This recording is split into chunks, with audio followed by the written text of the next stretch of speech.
اضافی سواری ہے تو وہ اسے دوسرے مسافر کو دو دے جس کے پاس سواری نہیں ہے، اور جس کے پاس اضافی کھانا ہو تو اسے دے دے جس کے پاس کھانا نہیں ہے۔ غرض یہ کہ آپ صلی اللہ علیہ وسلم نے مال کی ایک ایک قسم کا جدا جدا ذکر کیا، حتیٰ کہ ہم سمجھنے لگے کہ اپنے زائد مال پر ہمارا کوئی حق نہیں ہے۔ کہ اس طرح سے مسافر کے حقوق یا مسافر کے ساتھ صلہ رحمی کرنا، مسافر کے ساتھ حسن سلوک کرنا، اس کی بھی ایک بڑی اہمیت ہے۔ بخاری کی کوئی روایت کہ جس میں نبی کریم صلی اللہ علیہ وسلم نے فرمایا تین آدمی ایسے ہیں جن کی طرف اللہ تعالیٰ قیامت کے روز دیکھے گا بھی نہیں، ان تین آدمیوں میں، اور انہیں دردناک عذاب دے گا اور انہیں پاک نہیں کرے گا۔ وہ تین لوگوں میں ایک وہ لوگ بھی شامل ہے جس جس کے پاس راستے میں اضافی پانی ہو اور وہ مسافر کو پانی نہ پلائے۔ جس کے پاس پانی ہے اس کی ضرورت سے زیادہ، اور کسی دوسرے مسافر کو اس نے پانی نہیں پلایا، تو اس کو قیامت کے دن اللہ تعالیٰ نہ ہی اس کی طرف دیکھے گا، نہ ہی اس کو پاک کرے گا، اور بلکہ اس کو دردناک عذاب دے گا۔ تو پرانے زمانوں میں تو بہت سارے کٹھن حالات ہمیں اس کا اندازہ ہے، لیکن آج کے دور میں بھی اگر ہم دیکھیں تو مختلف طرح سے کوئی صورتحال جو ہے وہ پیش پیش آ سکتی ہیں۔ سفر کی مشکلات جو ہیں وہ بہرحال آج بھی کسی نہ کسی صورت میں ہمارے سامنے موجود ہو سکتی ہیں۔ کسی کی گاڑی خراب ہوگی راستے میں، کسی دور کے سفر میں، کسی کا کوئی جیب کٹ گیا کسی جیب کترے نے، یا کوئی سامان اس کا گم ہو گیا، اس کا والٹ وغیرہ جو ہے وہ گم ہو گیا، یا وغیرہ وغیرہ، بہت سارے مختلف طرح کے مسائل جو ہیں وہ ہو سکتے ہیں مسافروں کے ساتھ۔ تو لہذا مسافروں کو جہاں بھی کوئی موقع ملے، آج ہمیں جہاں پر موقع ملے تو آج بھی ہماری اس آیت کے اس حصے سے یا ان حدیث سے ہم نصیحت حاصل کرتے ہوئے مسافروں کے ساتھ حسن سلوک کر کے ایک عظیم اجر جو ہے اللہ تعالیٰ کی طرف سے اس کے مستحق جو ہیں وہ بن سکتے ہیں۔ ہاں، اس میں بہت ساری معاملات جو ہیں وہ ایسے ہوتے ہیں، مسافر جو ہیں وہ بھی اگر پروفیشنلی کچھ لوگ جو ہیں وہ مسافر کا بھیس بدل کر وہ اس طرح سے معاملات کرتے ہیں، بہرحال اللہ تعالیٰ نیتوں کو جاننے والا ہے، جس کے اوپر آپ کا اعتماد بندے ضرور اس کو مدد جو ہے وہ ضرور کرنی چاہیے۔ وما ملکت ایمانکم، اور بہت ہی خوبصورت اسلام کی جو خوبصورتیوں میں سے ایک بہت ہی خوبصورت حصہ جو اسلام کی تاریخ جو ہے اس میں کوئی ایسی مثال نہیں ملتی۔ وما مالکت ایمانکم، اور جس کے مالک بنے تمہارے دانے ہاتھ، یعنی تمہارے غلام اور لونڈیاں جو ہیں ان کے ساتھ حسن سلوک کرو۔ اور غلام اور لونڈیاں جیسا کہ کئی دفعہ تذکرہ ہوا کہ اگرچہ کہ یہ وہ صورت آج موجود نہیں ہے جس طرح سے غلام پہلے ہوتے تھے یا لونڈیاں کنیزیں جو ہیں پہلے ہوتی تھی، لیکن اس کے باوجود آج بھی مختلف طرح کی صورتیں جو ہیں وہ ہمارے سامنے آ سکتی ہیں۔ بہرحال پرانے زمانے میں اگر ہم دیکھیں اسلام کی خوبصورتیوں میں سے خوبصورتی کہ کس طرح سے اسلام نے بتدریج اس غلامانہ نظام جو ہے اس کا خاتمہ کیا، اور کیسی کیسی احادیث ہمیں ملتی ہیں۔ اگر ہم اس ٹاپک کے اوپر دیکھیں تو ہمیں مطلب لگتا ہے کہ اگرچہ وہاں پر غلام رکھنے کی اجازت تھی، ان سے کام لینے کی اجازت تھی، لیکن ان کے ساتھ حسن سلوک کرنے کا یہاں پر اللہ تعالیٰ نے قرآن کی آیت میں واضح طور پر حکم دے دیا کہ دیکھو حسن سلوک کرنا ہے تمہیں ان لوگوں کے ساتھ بھی جو جن کے تمہارے دائیں ہاتھ مالک بنے ہیں، یعنی غلام۔ اور اس پہ بارے میں حدیث ہم دیکھیں، غلاموں کے بارے میں ہم دیکھ چکے ہیں کہ کس طرح سے ان کے اوپر ظلم و ستم اور زیادتی اور کس طرح سے ان کے ساتھ جبر جو ہے وہ کیا جاتا تھا۔ لیکن انہی بیچو بیچ اسلام کی روایات کیسی ہیں۔ حضرت ابو داؤد کی ایک روایت ہے، حضرت علی رضی اللہ تعالیٰ عنہ بیان کرتے ہیں کہ رسول اللہ صلی اللہ علیہ وسلم نے مرض الموت میں اپنی امت کو وصیت کی، نماز نماز اور اپنے غلاموں کے بارے میں اللہ سے ڈرتے رہنا۔ یعنی نبی کریم صلی اللہ علیہ وسلم اپنے آخری وقت میں بھی نماز کے ساتھ غلاموں کے ساتھ حسن سلوک کی نصیحت یا وصیت جو وہ کرتے رہے۔ یہ ابو داؤد میں بھی ہے اور ابن ماجہ میں بھی یہ روایت جو ہے ملتی ہے۔ اسی طرح سے ایک کچھ واقعات جو ہیں وہ ہمیں حدیث سے ملتے ہیں۔ یہ بخاری کی ایک روایت ہے جو کہ یہ صحابہ کرام کے نام جو ہے وہ بھی اس میں موجود ہیں، لیکن صحابہ کرام کے نام جو ہے وہ میں اپنی عزت و تقریم کے خاطر جو ہے وہ حذف کرتے ہوئے ہمیں سبق حاصل کرنا ہے کہ کس طرح سے خوبصورتی سے اسلام نے اس مطلب یہ جو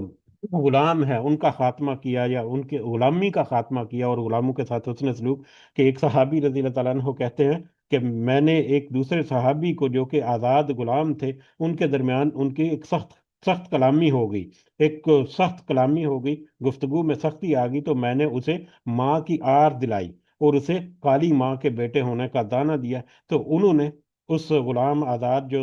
صحابی تھے، انہوں نے پھر نبی کریم صلی اللہ علیہ وسلم تک یہ بات بتائی، تو نبی کریم صلی اللہ علیہ وسلم نے مجھے ان صحابی سے پوچھا کہ تم ایسے انسان ہو جس میں جاہلیت ابھی بھی باقی ہے؟ تو میں نے کہا، ان صحابی نے کہا رضی اللہ تعالیٰ عنہ، کہ اتنی بڑی عمر ہو جانے کے باوجود مجھ میں ابھی جہالت باقی ہے؟ تو نبی کریم صلی اللہ علیہ وسلم نے فرمایا، ہاں، یہ تمہارے خادم تمہارے بھائی ہیں جنہیں اللہ نے تمہارے ماتحت کر دیا ہے۔ تو جس شخص کا بھائی اللہ اس کے تحت کر دے، تو اسے چاہیے کہ اسے وہی کھلائے جو وہ خود کھاتا ہے، اور اسے وہ وہی پہنائے جو خود پہنتا ہے۔ ایسا کام کرنے کو نہ کہے جو اس پر بھاری ہو، اور اگر ایسا کام کرنے کو کہے تو خود اس کی مدد کرے۔ یعنی کہ ایسا غلام جو کہ آزاد کر دیا ہو، اس کے بھی پورے حقوق ہیں، اس کو غلامی کا تانا دینا بھی نبی کریم صلی اللہ علیہ وسلم کے اس قدر وہ اتنے جید صحابی کے ساتھ انہوں نے اس طرح کا مکالمہ کیا نبی کریم صلی اللہ علیہ وسلم نے، کہ تمہارے اندر تو ابھی بھی جہالت موجود ہے۔ اللہ تعالیٰ ہم سب کو محفوظ رکھے کہ ہمارے جو مطلب جب ہم غصے میں ہوتے ہیں تو کس طرح سے ہمارے ساتھ شیطان جو ہے وہ جڑا ہوا ہوتا ہے۔ ایک اور روایت اسی طرح کی ہمیں ملتی ہے، یہ بھی صحیح مسلم سے ہے۔ اس میں بھی میں وہ صحابی جو ہیں رضی اللہ تعالیٰ عنہ، ان کا نام لیے بغیر اس حدیث کو تذکرہ کرتے ہیں کہ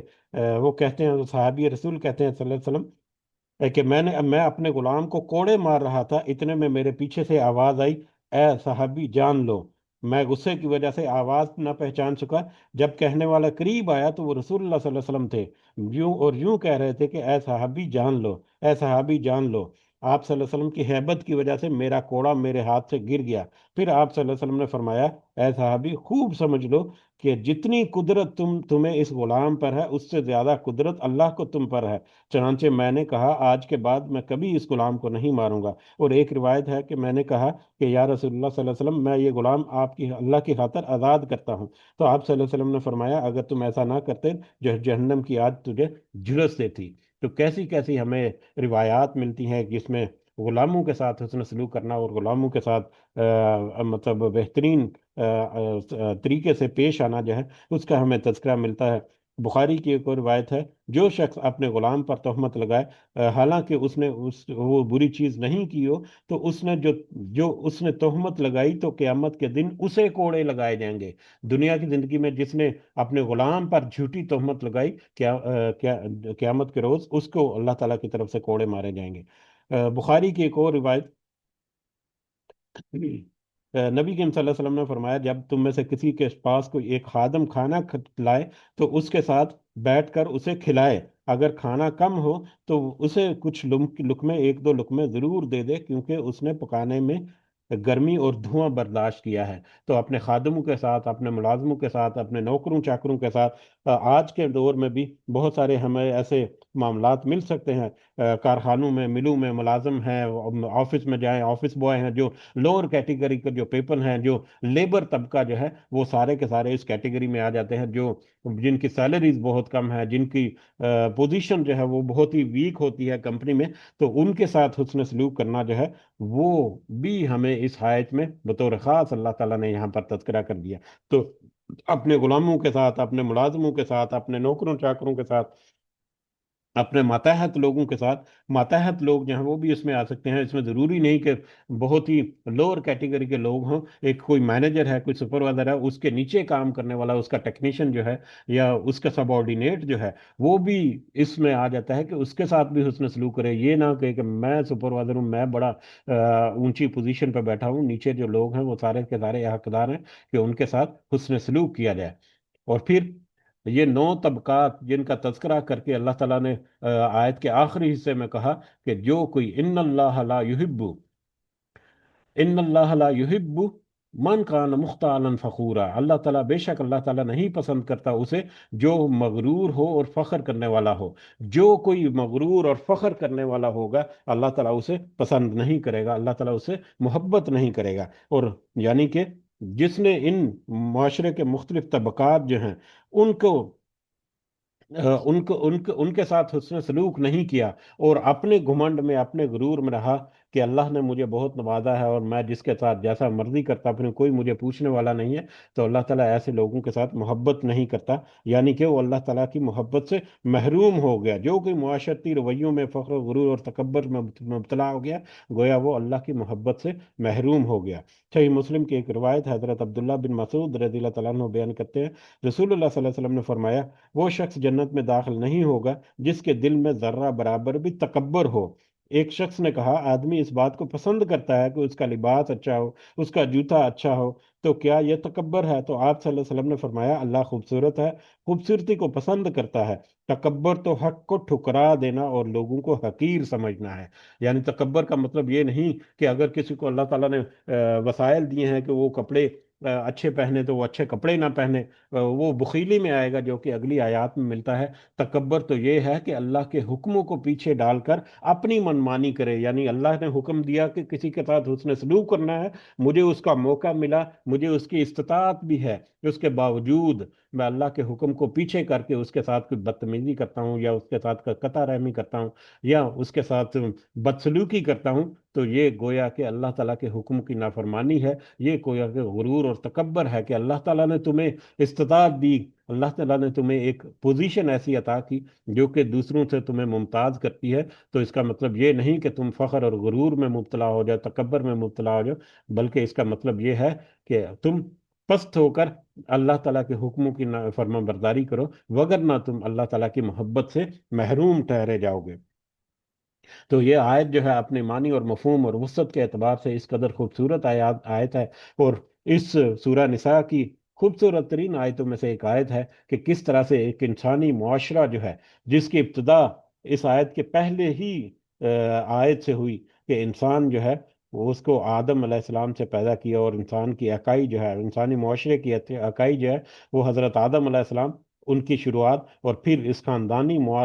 جو نظام ہے اس کی بنیاد حضرت آدم اور حوا سے بنی۔ تو یہ سارے کے سارے لوگ جو ہیں یہ برابر ہیں، ان کے آپس میں حقوق ہیں، آپس میں صلہ رحمی ہے، تو لہٰذا ان کے آپس میں تعلقات جو ہے وہ مضبوط ہونے چاہیے، وگرنہ وہ اللہ تعالیٰ کی محبت سے محروم سمجھے جائیں گے۔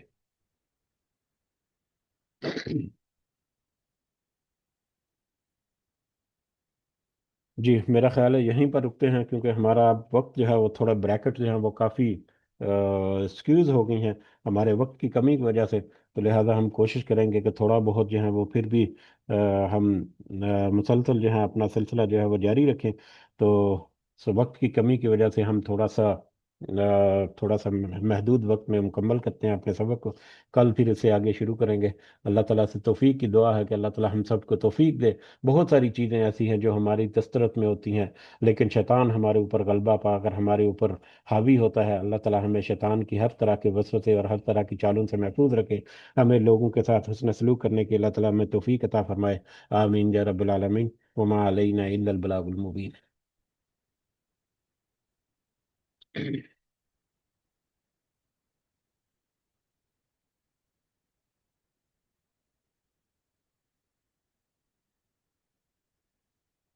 جی اس کے ساتھ ہی اجازت چاہتے ہیں، سب کو دعاؤں میں ضرور یاد رکھیں، اللہ تعالیٰ سب کا حامی و ناصر ہو، اللہ تعالیٰ ہمارے معاملات میں اپنی خاص مدد، خاص رہنمائی فرمائے۔ بہت ہی اہم آیتوں میں سے آیت تھی آج کی، اللہ تعالیٰ ہمیں توفیق دے کہ ہم اس آیت میں جو درج مختلف طبقات ہیں، یقیناً ہمارے سامنے کچھ نہ کچھ ایسے مواقع جو ہیں وہ ضرور اور ضرور ضرور ملتے ہوں گے۔ اللہ تعالیٰ سے دعا ہے کہ اللہ تعالیٰ ہمیں صحیح سمجھ کے ساتھ ساتھ عمل کی توفیق عطا فرمائے، ہمارے روزمرہ کے معاملات میں اللہ تعالیٰ اپنی خاص مدد اور خاص رہنمائی فرمائے۔ ہماری کچھ مسائل، مشکلات، تکلیفیں، پریشانیاں ہوں گی، اللہ تعالیٰ ہم سو ہر حال میں، ہر ہماری صورتحال میں ہماری خاص مدد کرے۔ کچھ صحت کے مسائل ہوں گے، کچھ پریشانیوں کے مسائل ہوں گے، اللہ تعالیٰ